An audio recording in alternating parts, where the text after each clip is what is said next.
All right, like we often say, it's a beautiful, beautiful day to be alive and well. Welcome on today's edition of the show. We're glad you could join us. This is Political Spectrum coming to you live from Uyo, the state's capital. And I remain your host, Olumese Ehinoma Olusegun. As always, we engage in everyday political and economic developments in Nigeria, conversations on policy and policy actions of government with the immediate reactions by citizens, big businesses, institutions, and civil society. Yes, like we always say, making government more accountable to its people. Now, first, on President Tinubu's administration's calendar. Today is October 19th, Thursday, 2023, and it marks exactly 144 days of President Bola Tinubu in office as the President of the Federal Republic of Nigeria. This is now 4 months and 24 days as Commander-in-Chief of the Armed Forces.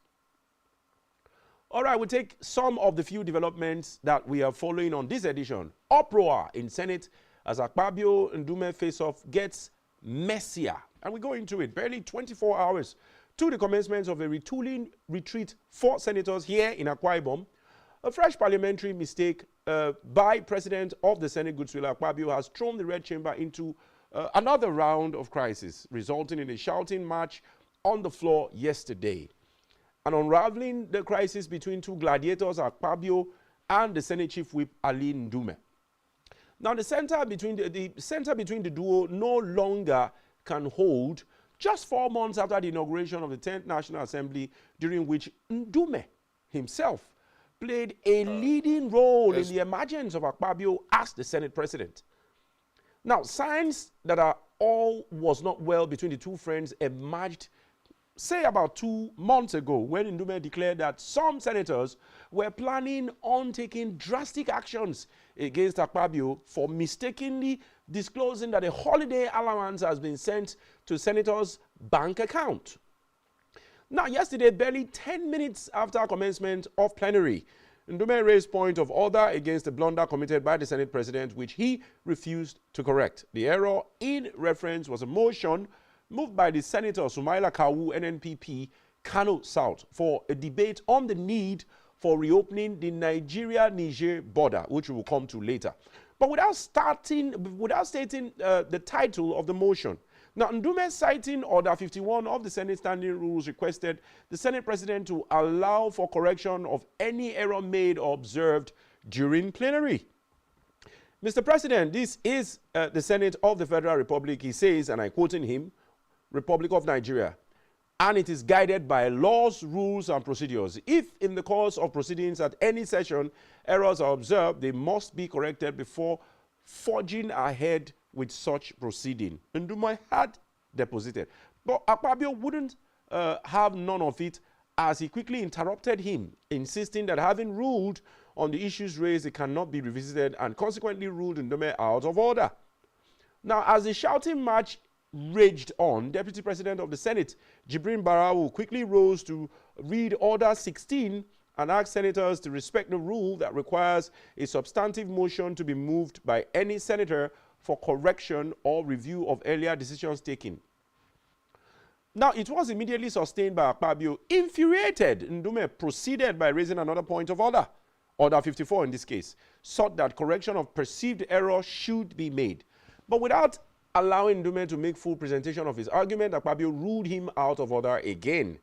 Angered by Akpabio's decision, Ndume packed his documents and stormed out of the chamber in the midst of the uproar created by the scenario. Now, senators hurriedly went into a closed-door session. Ndume later returned after receiving a call that the Senate had moved into a closed-door session. Also, on the perceived error by the Senate President on money to their inboxes that we mentioned earlier, the Senate President, who forgot that the proceeding was being streamed live, began to address his colleagues before adjournment. Motion was moved at the end of the Senate's ministerial screening, when he was immediately informed by his colleague that he was speaking on live television. Wow. Akpabio quickly withdrew his comments and reintroduced another comment. Now he says, and I quote, "The Senate President has sent prayers to your mailboxes to assist you to go on a safe journey and return." but the damage was already done. Akpabio's comment was greeted by criticisms from Nigerians, berating the senators for feeding fat on the nation's treasury, especially at a time the masses were experiencing hardship over petrol subsidy removal and floating of the naira. Now, Ndume had then blamed Akpabio's public disclosure for the unwarranted attacks on lawmakers. The Borno ranking senator clarified that the allowance was a standard practice for senators and criticized Akpabio for misrepresenting the situation, noting that such comments were unbecoming of an elder in the Senate. Now, again last week, Thursday, Ndume slammed the Senate president for approving the passage of some executive bills without formal reading and seeking the input of other members of the Senate. While expressing his displeasure over what he called a practice of rushing to pass bills on the floor of the Senate without following proper procedures, he was talking about the need to always have 2/3 of senators to support any bill seeking amendments to the Constitution before passing such bills. Responding to Ndume's comment, Akpabio stated, and I quote, "If the bills we pass are good for the country, history will judge me right. I don't think we would come here to pass a bill that's not good for the interest of Nigerians. So, your point of order is noted." The embattled Senate president yesterday reacted to comments attributed to the sacked Senator Elijah Abo, representing Adamawa North Senatorial, who alleged that the decision of the appellate court was influenced by Akpabio's office. The Senate president described the comment as reckless and childish. In a statement by Special Assistant M.O. Ubani, he also threatened legal action against the sacked senator if the statement is not immediately withdrawn. According to him, and I quote, "The court upheld the appeal of his opponent after reviewing the decisions of the court below and sacked Senator Abo after calculating the lawful votes both parties scored during the general election." Now, stressing that this was one of those rare occasions where the court in Nigeria has effectively interpreted Section 137 of the Electoral Act 2022 after that innovative insertion during the last amendment. Now, continue on the quote, "Democracy is founded in the rule of law. So for anybody to accuse one of the strong agents of democracy and governance in the mode of Senator Akpabio, such an individual must be a monument of self-pity and is swan song a discordant escape from reality." Now the question is, has the Senate president committed all sorts of offenses? All that we will be discussing this morning. Let's take another development real quick that we are following on this edition. Anti-graft war should start from the National Assembly. And that statement is credited to the EFCC chairman right there at the podium where he was being screened on the floor of the Senate, but at least a simple majority of the Senate members. Now, the Senate on Wednesday screened and confirmed the nomination of Ola Olukoyede as the substantive chairman of the Economic and Financial Crimes Commission. While fielding questions from the senators during his screening, Olukoyede told the lawmakers to ensure that the fight against corruption begins in the National Assembly. Now, he declared that he was ready to work no matter whose ox is God. Let me quote him. He says, and I quote, "Let the fight against corruption begin from this hallowed chamber. If you are fighting corruption, you become the enemy of everybody," he had said.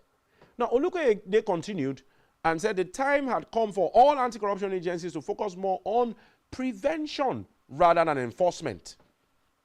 He said, and I quote, "Enforcement is a very strong tool in our hands and we are going to apply it very seriously. It would have also delivered more than 20,000 units of 3-bedroom houses across the country. It would have given us a world-class teaching hospital in each of the 36 states of the country and the Federal Capital Territory."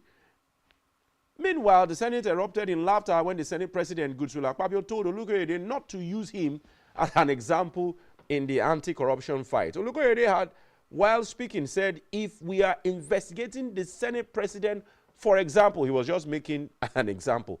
But Akpabio replied and said, and I quote him, "I'm very glad that the nominees want to use the Senate President as an example, but Mr. Nominee, leave the Senate President for now. Look at this direction." He was pointing at the seat of the opposition lawmakers, that is members from the other political parties.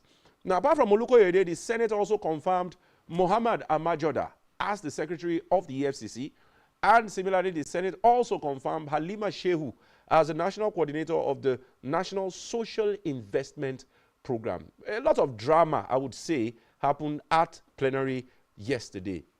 Now, let's take one of the issues that was also raised at the floor of the Senate. Akpabio meets Tinubu and dismisses crisis in the Senate. Now, the Senate President, Godswill Akpabio, on Wednesday emphasized the unity and maturity of the Nigerian Senate, even amidst disagreements in the parliament. Sometimes you disagree to agree. I'm quoting him now. But we will never get to the point of throwing chairs. The Senate is too mature, full of mature people. Akpabio told State House correspondents after closed-door talks with President Bola Ahmed Tinubu at the Aso Rock Villa, Abuja. Akpabio's visit comes barely 24 hours after the senator representing Borno South, Ali Ndume, stormed out of the chamber. Trouble began minutes after the commencement of the day's session on Tuesday when Ndume raised a point of order to draw the Senate President's attention to alleged procedural errors that Akpabio had committed. All right, we'll go on a short break. Thereafter, we'll be right back to begin on the conversation. Stay tuned. Don't go anywhere.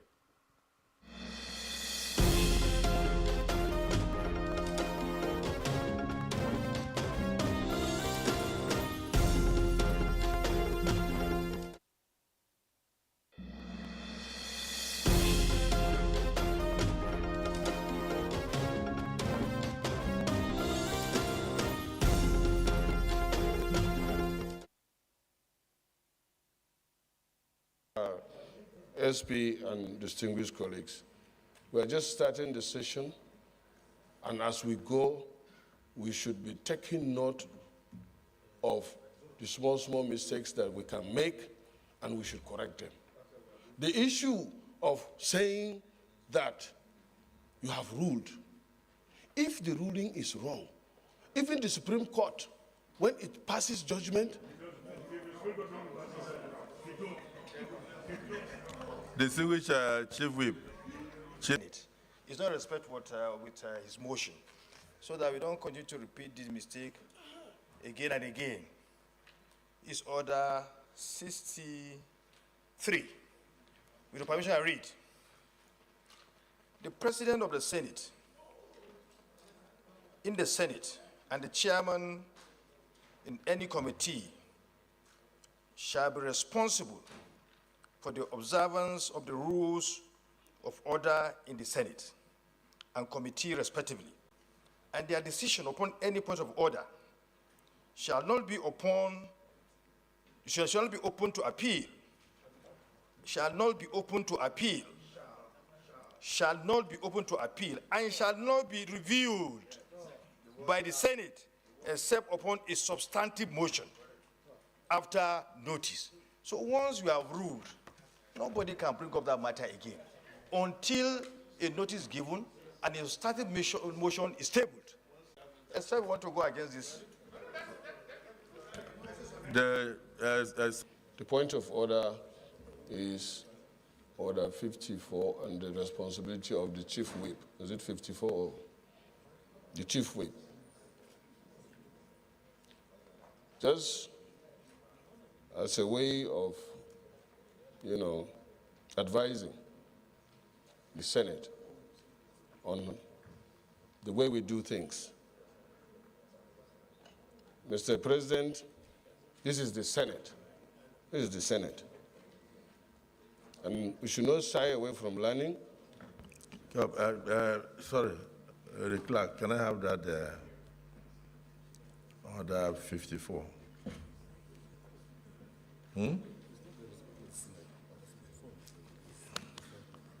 Order 54.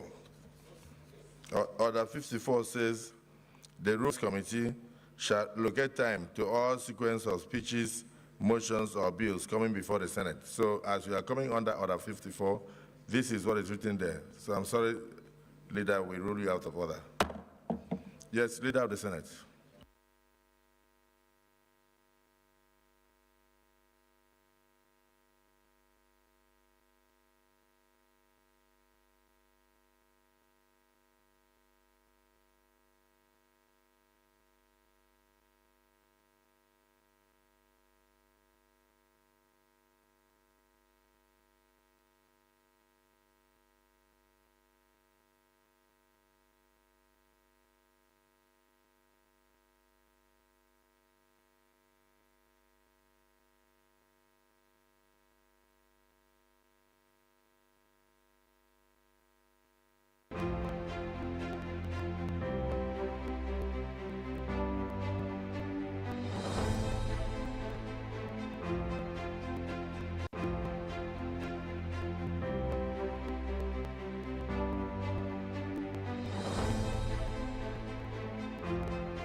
All right, many thanks for staying tuned. If you're just tuned in, it's Political Spectrum on Spectrum Television.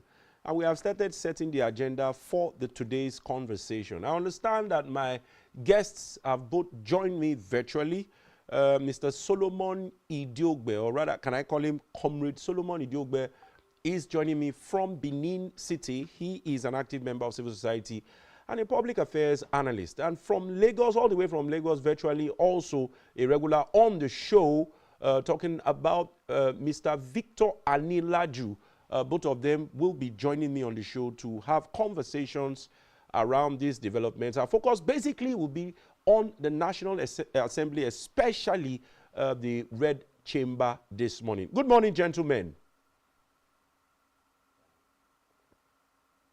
Mr. Solomon, nice to see you. I like your face cap. Thank you very How much. is Benin City this morning? Has it been very rainy? Or it's been... No, not at all. No rain? It's a little bit a normal day. Okay, it's a normal day. Yeah, and I like the checkered shirt too. I like the way you've appeared this morning. This is not the typical you, I know. All right, the Mr. Way in your suit. Yes. And, yes. You know the news. You know the job calls for this appearance. National Assembly Center and Akwa. It's okay. Mr. Victor Anilaju, can I have you on my screen, please? Or you've not woken up? A lot of business to be done. Okay, while we wait for Mr. Victor Anilaju to join us, let me quickly take this that will tickle your fancy a little. We've been looking at the developments at plenary yesterday. A lot happened. We've had a lot of drama from, I think, Tuesday and subsequently thereafter. Now, Senate withdraws motion calling for reopening of Nigeria-Niger border. I'm sure a lot of people will also maybe want to blame Akpabio for this. Now, the Senate on Tuesday stepped down the consideration of a motion calling for the reopening of Nigeria-Niger borders. Now, the Nigerian government had in August closed all its land borders with Niger Republic as part of the sanctions on the Niger military junta. The junta, which toppled President Mohamed Bazoum, now Senator Suleiman Kawu Sumaila, NNPP Kano, in a motion during Tuesday's plenary said the border closure had deteriorated economic activities in many border towns in Sokoto, Kebbi, Zamfara, Katsina, Jigawa, Yobe, and Borno states, respectively. According to him, the closure runs contrary to the provisions of the Constitution of Nigeria that guarantees the security and welfare of the people as government's priority. Now, he therefore urged the federal government to reconsider reopening the borders between Nigeria and Niger to allow free movement of goods between the two countries. Senate President Godswill Akpabio on his own said, okay, the Senate has resolved to back ECOWAS resolutions on the political situation in Niger Republic. And ECOWAS had announced wide-ranging sanctions such as no-fly zone over Niger and an immediate closure of its borders to force the military junta to relinquish power. Now, Akpabio said there was a need for the Senate to at least get a proper briefing from the military authorities before taking a position, saying the call for the reopening of the borders had security implications. Yes, very sensitive security implications. He therefore urged Senator Kawu to withdraw the motion at that point, and then the Kano lawmaker eventually went ahead to withdraw the motion. Let me start from there, Mr. Solomon Idiogbe. You know, we've had a lot of drama concerning Akpabio this short period of time. And Kawu raised an issue saying, okay, people are suffering. The Niger-Niger border, can we open it so that our people can have a breath of fresh air or heave a sigh of relief of some sort? And he's saying, hey, this issue is a sensitive military issue, a sensitive government issue, a sensitive issue regarding the territorial integrity of the nation, and it is a kind of sanction. So do you think the Senate President is correct by saying, let's seek military intelligence reports before we decide on agitating for opening the border or not? Yes, I very much agree with the Senate President in that regard, as much as I'm not much a fan of the Senate President. I think in that regard. Okay, you have joined them too. The people who don't like our Senate president. The people who don't. I know, not necessarily. It's not like I don't like it, but there are some actions he's taken lately that, or over time, that made me feel like it's not one of the kind that I can trust. Looking at when he was minister for Niger Delta, looking at the way he handled the NDDC issue, looking at the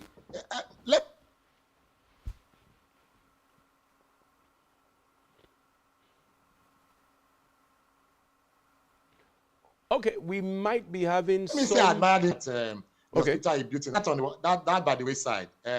I think that in that regard, because as much as I am also a fan of raining sanctions at Niger Republic over the military junta, because I do not actually see any difference between the impoverishment in Niger and that in Nigeria. Okay. But I also think that to be insensitive for Nigeria to lift to open borders when the chairman of ECOWAS is a Nigerian president. And well, of course, like he said, it's a security issue. You and I know, if we do not want to deceive ourselves, that the Niger border has created so much trouble for the Nigerian state, considering the fact that most of those insurgents, if you like, you call them cattle rustlers, cattle headers, if you like, you call them troublemakers in Nigeria, usually and most often come from those border areas. So I do not think it would be wise for you to just go and open it. And when you talk about benefit, are we not food sufficient? Why are you talking about what actually is Niger going to bring to the table of the Nigerian economy? Whether I call it agriculture-wise or economic-wise. For me as a person, I do not think that. I think that was more sentimental and emotional as a Nigerian living in Nigeria and talking about opening the border. So for me, very much I agree with Senator Godswill Akpabio, excepting for the fact that the ways and manners with which he ushers down members of the Senate. We'll get there. Keep that as the joker. Get there. I know you're always in a hurry. We'll get there. All right. We are supposed to have someone so that this conversation will be robust. I want my producers to tell me, has Mr. Please let's have him on the screen so that he can join in the conversation, because we want, as we often do, back and forth, for and against, so that it becomes very interesting indeed. Okay, if he has not joined us, Comrade Solomon, apologies for butting into your conversation. They will get there. Let's start from the beginning. I had to take that question to see your opinion, whether you are amongst the people who are for or against Akpabio, because a lot of drama has unfolded in the past few days and every blame has been heaped on him. In fact, people are even saying that maybe he should resign as Senate president and just become a floor member, because he has a style that is not in tune, in unilateral with the red chamber. So we'll get there. Now, Tinubu, let's go back to his recent appointment yet again. He appoints Musa Aliu, a lawyer from Jigawa, as ICPC boss. Hours after SAN Falana had criticized him and said you can't appoint ICPC EFCC heads from the same region by Federal Character Commission Act. Do you see this as a positive response of the president towards the criticism? Solomon. Positive response, yeah. Because over time, I had also seen, in fact, if you ask me, I berated him because I got disappointed in the appointment pattern of Mr. President. Yes, because a lot of us criticize General Muhammadu Buhari over the ways and manner with which he appointed Northerners and people of the same religion and sect, if you like, at various positions of authority. That's a fact. Or into various positions of authority. And we're thinking that a more disciplined, perhaps once upon a time, intelligent governor of Lagos State, who is now the president of the Federal Republic of Nigeria, would do something differently. Well, we didn't see anything different from the nepotism that we had witnessed before now. Having said that, I think the appointment of picking one from the north and from the south is a better way than having all packed to the southwest or the southern Nigeria. That's my view. That's my view. No, but I like the way you've placed it. So you are saying that initially he's giving sensitive positions to Southwesterners is also the same way the immediate past president ran his administration for 8 years. Is that what you're trying to allude to? Exactly. It's not different because if you want to have, you can't do the same way. You can't do the same thing the same way and expect different results.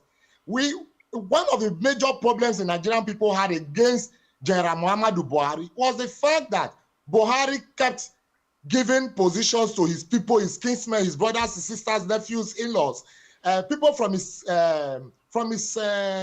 kindred, rather than giving it to qualified Nigerians. I am not in any way saying that those that President Bola Ahmed Tinubu had given positions to are not qualified, even if we know and believe that they are from his region. But one would expect that this is a Nigerian state that has 6 regions, 6 geopolitical zones. Nigerians should benefit. Nigerians, not Southwestern. Okay. You understand that voted in Nigerians is another ball game. But for me, one would have expected that sitting in the position of the president of Nigeria, you share position, proractally, as if you are president of everybody. Okay. To agree with you also, SAN Falana had also said that at this point in the life and time of Nigeria has never been so divided, and then the leader's priority is to foster unity among citizens of Nigeria. I quite agree with you. And he referred to the Federal Character Commission, which always keeps the interest of every tribe, every subset of Nigerian citizens in view, that it should have been spread across. SAN Falana was saying either you share between the north and the south, or you share along geopolitical zones. So I quite agree with you on that. Okay, another real quick thing that happened recently. Senator Abbo, who was removed by the appeal court, reacted to this by pointing to Akpabio as the originator of his woes, which means he had a hand in his removal. He even mentioned that Ojus Okalu may be next to be removed amongst 4 others. He mentioned 4 others, but didn't mention their names immediately. So, and he gave reasons. So, how do you see this allegation yet again? Senator Bukachua had first accused that at some point his wife helped some members of the Senate under the immediate past the 9th Assembly. And I could remember what's the name of the Senate President then, the man from the North called Northeast, who said, why would you be making such a statement at this point? And then it raised a lot of criticism. So how do you see this again? Another senator making accusations that they may have influence over the judiciary. But it's no news. I'm sure you are talking of Senator Lawa. Yes, Ahmed Lawa. But for me, it's no news. It's no news. It's no news that we no longer have a 3-arm zone. We have a single-arm zone. Okay. By the books, we have 3-arm zones, 3 arms of government: the executives, the legislative, and the judiciary. Could you please expatiate on that? Yes, that obviously the executive arm of government has successfully been able to straitjacket the other 2 arms of government, namely the legislative arm and the judiciary arm of government. So coming from a legislator, that very most likely the Senate had a hand in his removal is not, for me, it's not a surprise. Because we know, obviously, painfully though, that justice in Nigeria now is like the one sold in the common market. Highest bidder takes it all. Like I was disappointed in most Nigerians and they were expecting judgment. On the other side, when they were expecting the presidential tribunal judgment.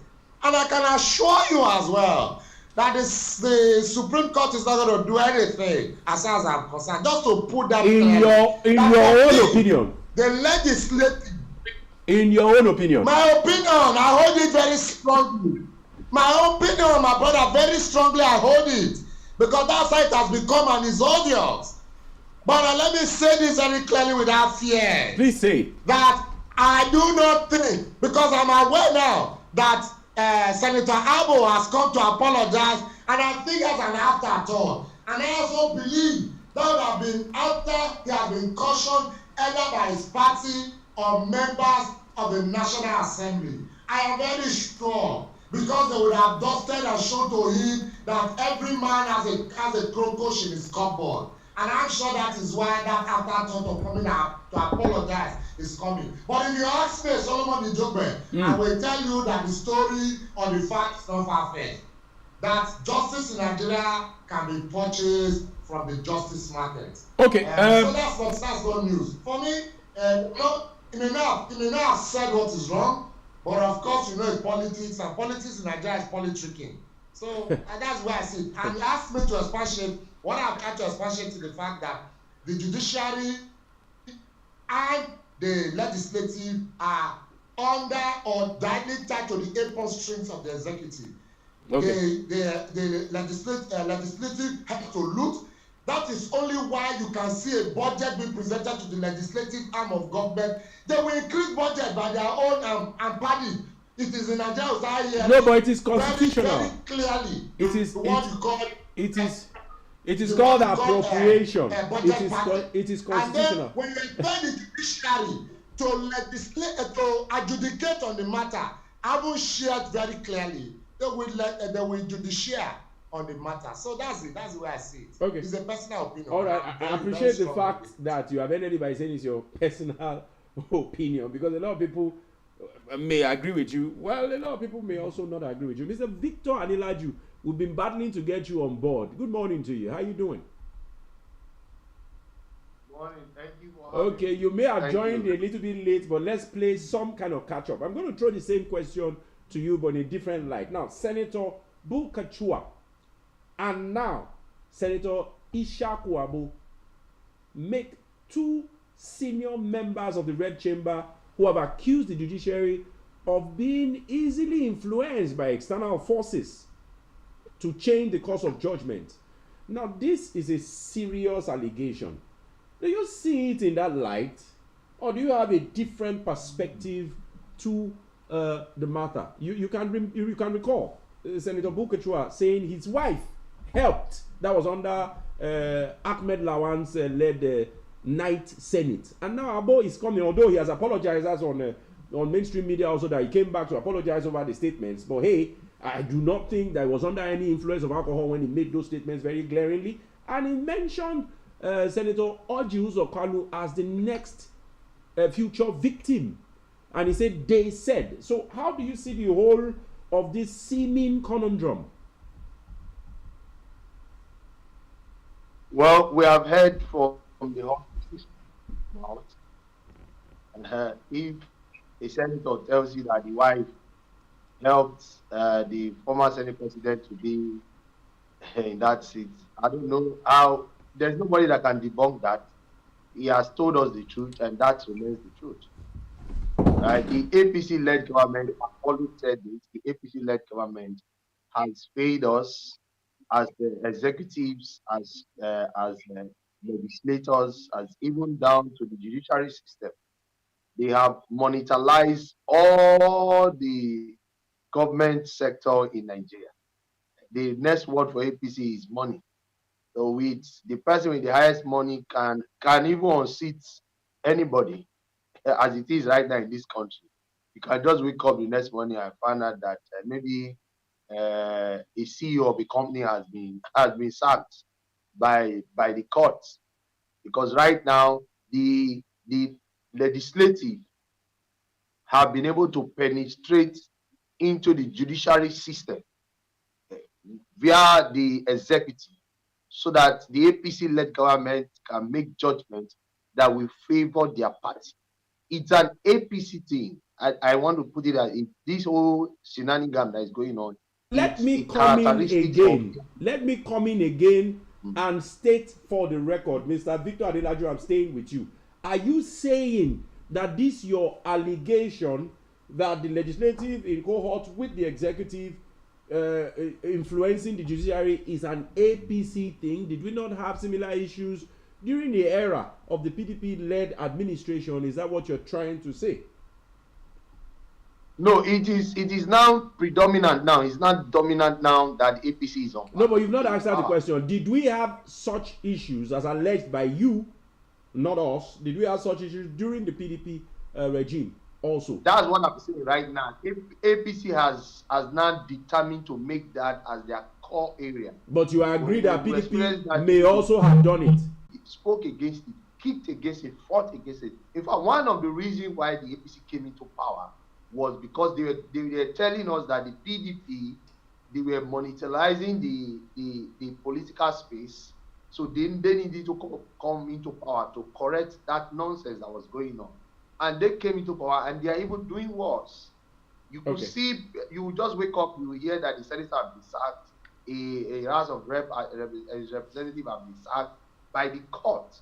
And don't forget that before the election, the former president of Nigeria, His Excellency Ebele Jonathan, has told us that we should work towards an election where it is not the court that determines the winner. He warned us that several times. And now we are beginning to see the manifestation of APC making the...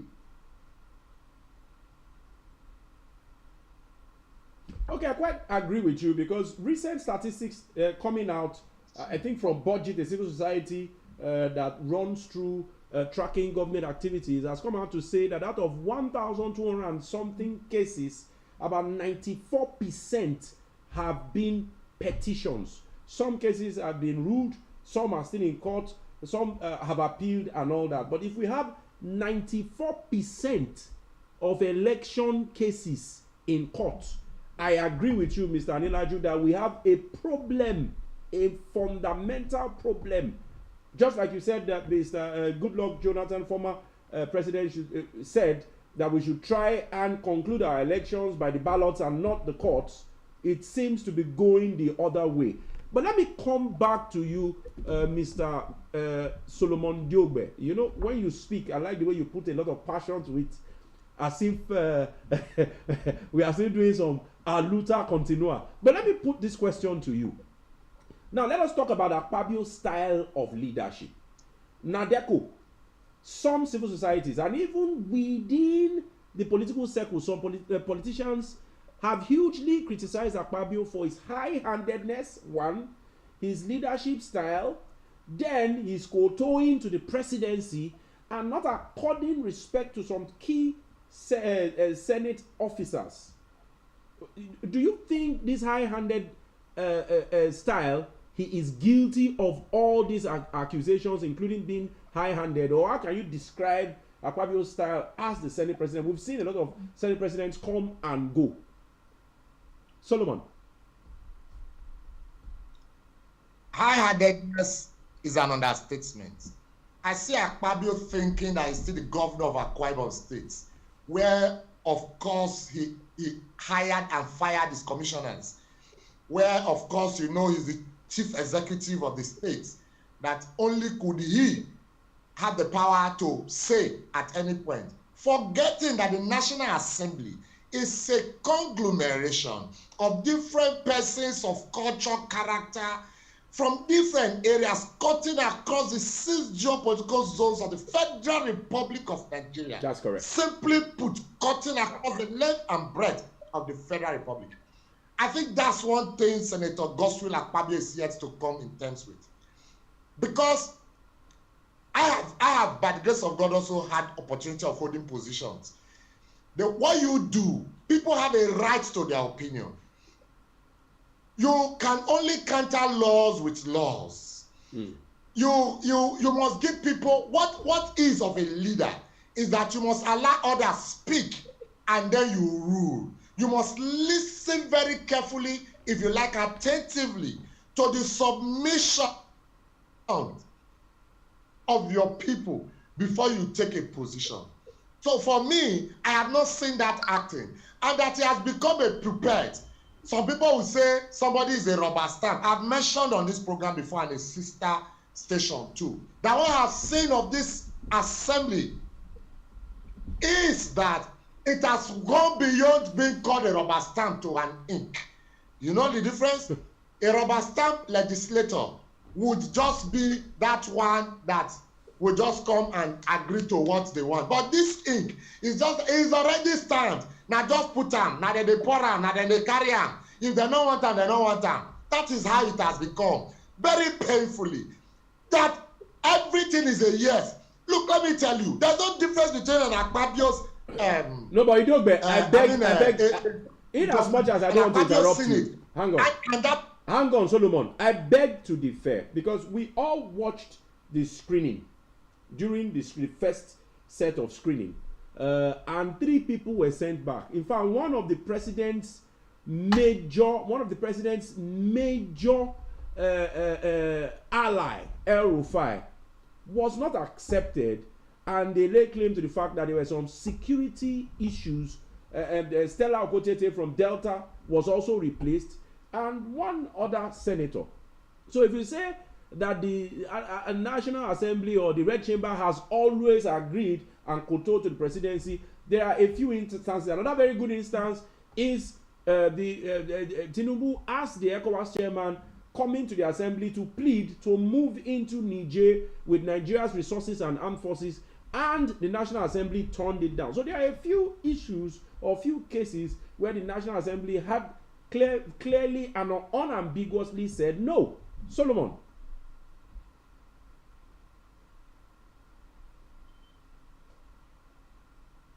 Me is that I have sat where matters were being adjudicated, and the person who is supposed to adjudicate led on supposed suspects.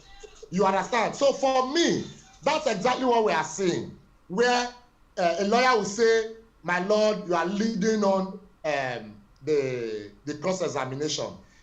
What is happening in the Senate today is not different from that, where you expect them to cross-examine, to investigate, interrogate before taking judgment. They would rather begin to help to direct and channel appropriately the way they want, that it will suit them before taking stand. So for me, as far as I'm concerned, the Senator Godswill-led Akpabio Senate is very faulty foundationally, because I can see the reason why Senator Bola Ahmed Tinubu, Abinishu requested to have him as the Senate president, because they have known Abinishu that will be a yes boy. And as such, you cannot see Senate don't become like Market Women Association, painfully, where it's become rowdy, where there is an overrule and upon overruler. So it's become like a mere joke. Now let me tell you. Tell me. How can you imagine? Nigerians are suffering. Your president is telling us that all he can offer is 5,000 to 8,000 naira support to households to feed for first 6 months. Yet the Senate is getting over 130 million naira bulletproof vehicles that they will now repurchase after 4 years at 20% of the initial cost, which will be about 2.6 million naira. So what are you telling us? That it has never been worse like this. It has never been this bad. This Senate asked me, even while I'm sleeping, I will tell you even in my dreams, that is the worst Senate that we are seeing. However, we are where we are. Nigerians must begin to look beyond tribe and religion to look forward to how we can reclaim our country. Okay, let me move to Mr. Victor Anilaju real quick, because we are going to look at those house rules, and let's even see the drama that ensued between Akpabio and Ndume. But let me quickly ask you, Mr. Victor, talk about Akpabio's leadership style. The same question I'm asking Mr. Solomon Idiogbe. Based on all the issues that have erupted recently, how would you describe him compared to probably other leaders of the Senate, probably in the last 7th, 8th, 9th assembly? Well, I think I will support what my friend and brother just said, Mr. Solomon. And I think he's right. The only reason why Akpabio is the Senate president today is because Bola Ahmed Tinubu wants him to be the Senate president. And it's because he's there to do the biddings, the work of Mr. President. I've always said this. Any country where the representative and the executives are working together, you will not see any tangible progress. Because I'll borrow the word of Mr. Solomon, is an issue about yes sir boss. Okay. Give you an but a lot of people will argue that with you, because if a ruling party forms the executive and the same ruling party forms majority of the house, it is only sensible for the political parties to call both together and say, we are the one in charge of the executive, support the executive from the legislature so that the work can be easy. All political parties do it. In fact, it is some kind of ideology that has worked even in the most advanced democratic setting in America. The only time you have issues are when you have opposition as majority or simple majority that tries to, object to whatever the executive does. Under Trump, it worked a while, even when Trump was appealing to not Democrats now, the other political party, to support his building of the wall and some other repealing of Obamacare and many other policies that he needed to readjust. And he got a nod from the leadership of the ruling party then. So since you have decided to mention United States of America, just to expand the conversation and see other yes, civilizations. Yes. So let me draw your attention. The Obamacare was not cancelled. Republican Donald Trump wanted it to be cancelled, but the same Republican who was still the speaker or the president of their Senate House were still the ones who said it should not be cancelled. They were against Donald Trump at some. That's just Obamacare. How about building of the wall? How about building of the wall? Republicans support Trump during the building of the wall. Yeah, so that's what I'm saying. Now, building of the wall was generally accepted both by the Republican and also by the Democrat. In fact, if you even know, those walls was built more in the states that is controlled by the Democrats, right? So, but let's leave that. Let's come back to where we are today. Yeah, where we are today, as at today, I will tell you the honest truth. It's still what is dividing us as a people. I'm not going to spare my words, but I wish we have a Senate president that is from another party and from another part of the country, maybe from the north or from the east. It would have bring more balance to the political terrain of the country today.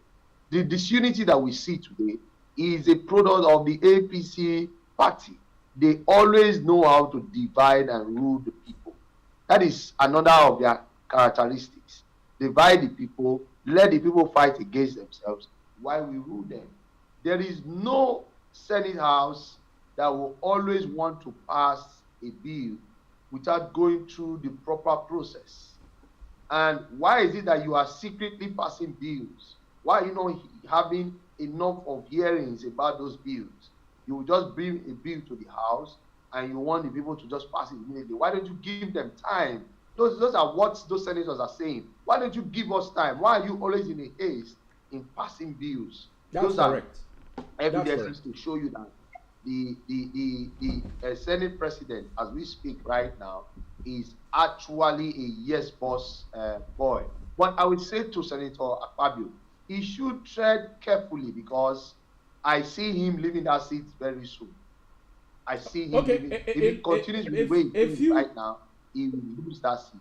A few senators may have hinted that, and let's not make too much mincemeat of these issues, because if he stops being Senate president, nobody wishes that. We cannot use our platform to wish that Senator Godswill Akpabio is no longer Senate president.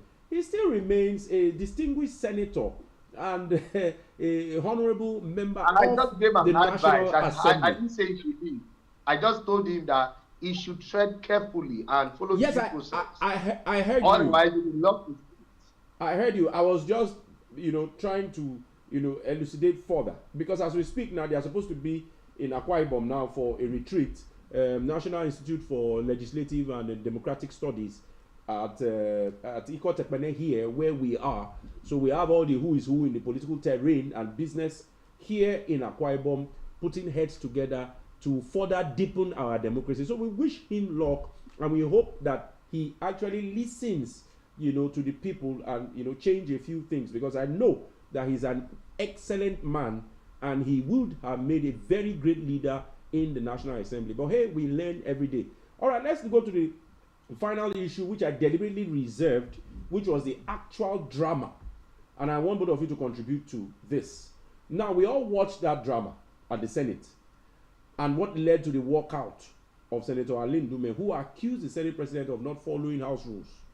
Now, how will you perceive the whole scenario? And how do I mean? We all follow the whole report. I don't know whether my producer can bring out those House rules. Let's read them and see exactly, what the reactions were. Producer, please, if you can upload the House rules, we need it so that we can see it together and, have a conversation about those House rules. There was one House rule 54, I think there's House rule 51, and someone else raised House rule 16, during plenary. And the major reason why Ndume actually walked out was because he felt he was being shut down all the time. All right, the first one, Order 51 of the Senate Standing Rules, requested that the Senate President should allow for the correction of any error made or observed during plenary. Now, that statement is very straightforward. It does not preclude or it does not exclude the Senate President. He is also a senator, and that was what Ali Ndume held on to. Then Order 16 requires a substantive motion to be moved by any senator seeking to correct or review an earlier decision taken. That 16, I think, was raised by the Senate Deputy Senate President. I can't recall vividly.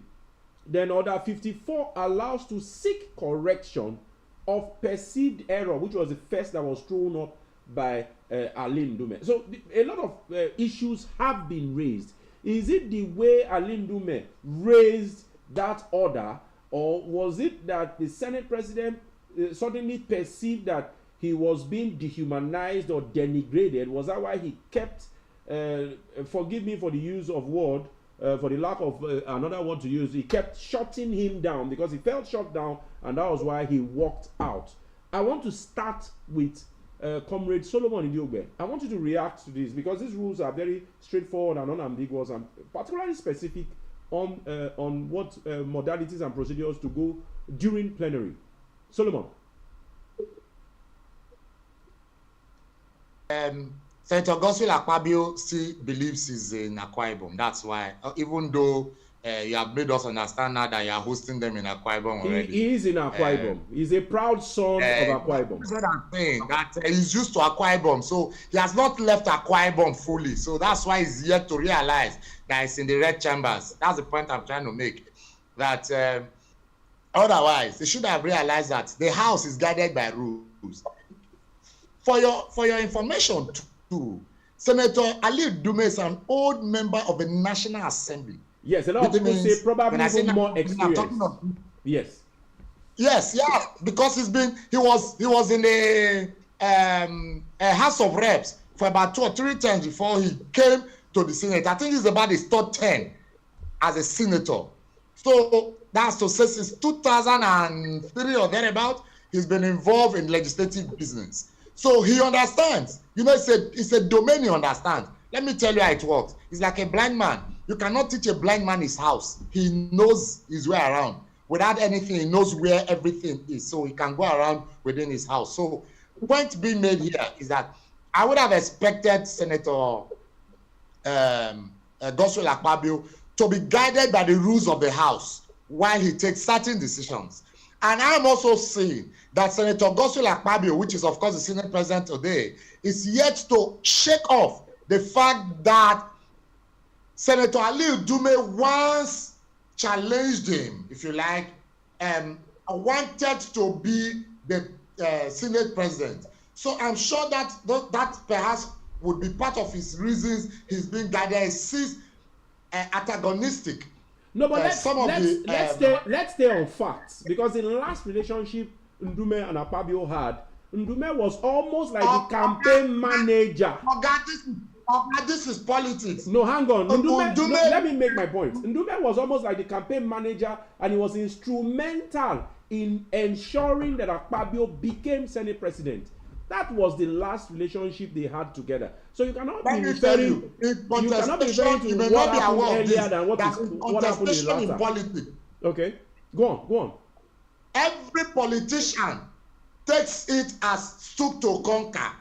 And I'm sure it's an instinct, a natural instinct of every politician, that Ndume perhaps would have seen that the powers that be were rallying around an Akpabio, and so he needed to stoop to conquer. Now there's an opportunity for him, because if you recall, I would have expected to a Senator Godswill Akpabio to be more of a friend to an Ndume, who of course he should realize at a point Ndume, I don't know if it has changed, was rated to be one of the richest legislator, especially the richest senator in the Federal Republic of Nigeria. So the man who has money fears nothing.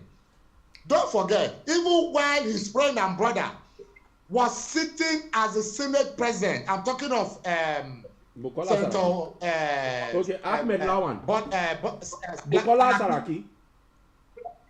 Yes, Bukola Saraki was president. Senator Dume, if you recall, was also one of those who kept challenging some of his actions as to his spending. He criticized the Saraki and even Dino Melaya at a point, which resorted to his being dropped at a point. So point I'm making is that Senator Aliu Dume understands the workings, technicalities, politics and politics within the National Assembly, and is ready to take it. So I would advise, just like my brother Victor had advised, that a Senator Godswill Akpabio should be more careful the way he treads, and should stop the habit of hushing people down while they are trying to make their point, because it's their right. So those who come, I know part of the reason, you know, say person wey be say you don shook out for dirty water, in the fear may not go stain, and that's the way I see it, without fears, without any unequivocality. That I think that, you know, recall that the same Senator Aliu Dume had earlier on also warned him, challenged him of the way he passes bills without having majority of the senators being part of the process. So for me, I do not think Senator Godswill Akpabio is doing well in that regard, and Senator Akpabio should realize that he is the senator representing, as the president of the Senate, representing the entire Nigerians, not just representing Akwa Ibom now as a senator representing Akwa Ibom, but because he's the president of the Senate, he's the third person in the hierarchy of the seat of power in Nigeria, and we expect more of him than we are seeing in the Senate. That's my view. Okay. All right, Victor, I want to take a shot at that too. We all saw the drama, and we've seen, you know, the house rules. What is your own take on how everything eventually turned out? Number one is, just like they have said concerning the house rule, if there is an error, if there is an omission, there is a process to correct those errors. And those processes, I think also it requires about 2/3 of the senators sitting That's at correct. that moment. That's correct. for almost all issues in the House of Assembly, the quorum is 2/3. You are correct. Yeah. So, especially knowing that the one sitting at that moment, right? And like I gave the advice for, if Senator Akpabio want to continue being the Senate president, he need to allow due process to take place. Because the truth about it, that Udume is not just a roadside senator. He's one of the boys from the northern region of this country. And I don't think silencing him, unless you are a boy of the president, that's all I can say. That will make you to go to the Senate. Of course, he is the boy of the president. Yeah, that will make you to go to the Senate and want to silence Senator Udume. You must have executive backbones that are standing behind you. But one thing I want Akpabio to know that Bola Ahmed Tinubu is not somebody you can rely on 100%. When the chips are down, everybody, according to them, everybody go bear him papa name. So that's why I'm advising him. Akpabio, No, but with all due respect, that is your own opinion, and I would advise that we stick to the issues, rather than talk about persons. See, that we're talking about the president of the Federal Republic of Nigeria here, and a lot of things are at stake. But you joined us late. Let me throw this ball at you, because I had asked Solomon when we started this program. Right there at the Senate, the EFCC chairman is being screened, and he is saying categorically that he might likely start his anti-corruption fight there in the Red Chamber. And he used the Senate president as hypothetical illustration. And you could see the reaction of Akpabio. He said, okay, it's okay that you use me, but rather than start from the National Assembly, if you want to start from the National Assembly, start from the opposition. All that seemed to be saying what, Mr. Victor?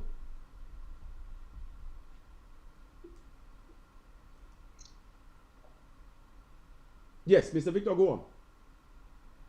All that seemed to be saying what? He's saying that what I meant is appointing people that will help him watch over the Senate House. The message is, and anybody can use any political office in their own favor. And I know that's what you want to say. Both PDP have done that, right? I was going to ask you further. But let me throw this to Mr. Solomon. Now, with all the reports, allegations that we've had,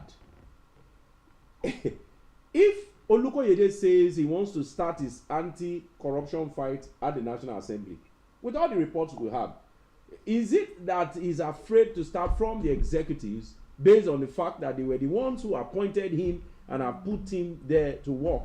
Because if we say we measure it, I think there's been more allegations from the executive, whether at national or sub-national level, compared to the legislature. What do you think, Solomon? Yeah, my view is that the man is only just giving them a warning that make you nothing say now screaming, not gonna appoint me. I go start with you now.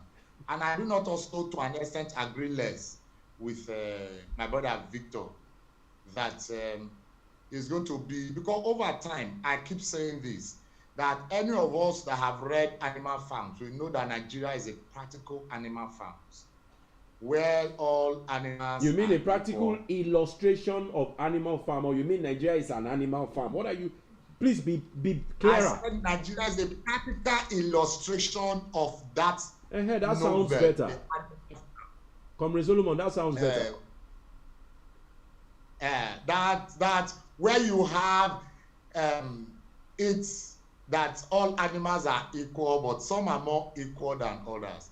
Where you have those who are attempting to want to challenge the authority of the leadership in the animal farms, the dogs will be released against them. Some banished, some dealt with, and some dead. That's exactly a practical illustration of what the Nigerian state today is. So for me, the president, if you know, is of course and obviously appointing friends, cronies, people he can trust. When I use the word trust, please help me to mean that I use the word he can control, to hold positions of authority, so that he can whip when necessary. He can whack when necessary. One, instruct, jail as well when necessary. So for me, I do not have so much trust, of course, in any of the institutions of the Nigerian state, insofar as they are appointee of the leadership of the executive of the Federal Republic of Nigeria. So for me, it's only a warning. There's an asylum in Benin where they said a rabbit told the mother that he was in a dream, and he discovered that he was being torn apart. Yes, his chest was open and he was being roasted. Yes, I remember the was being roasted. And the mother said, "Wow, what a beautiful dream! That dream will surely come to pass, because that is how they usually are killed." Anyway, on a lighter note, so, you didn't say it well.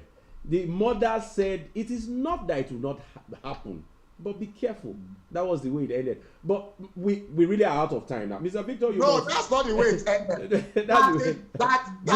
that is a dream that will surely come to pass. Exactly. That's how they usually but you pass must be on. careful. Okay, let's give 30 seconds for Mr. Victor to drop his final word. Mr. Victor, are you still with us? Okay, if Mr. Victor is no longer with us, we want to use this opportunity to thank you, gentlemen. Comrade Solomon Idiogbe is executive director. I can't remember the exact name of the civil society organization now. Thank you so much for making it to this conversation this morning. And Mr. Victor Anilaju, I don't know whether he's still practicing politics, but I know he's an entrepreneur and a businessman. Thank you so much for being a part of the show also. That's all we can take for today. I remain yours sincerely, remember that the conversations continue on all our social media platforms, or better still, you can visit our website www.spectrumtvlive.ng for live feeds and all the information that you may require. So to see you on the next edition, I'd like to say take care of yourself and have a great rest of the day.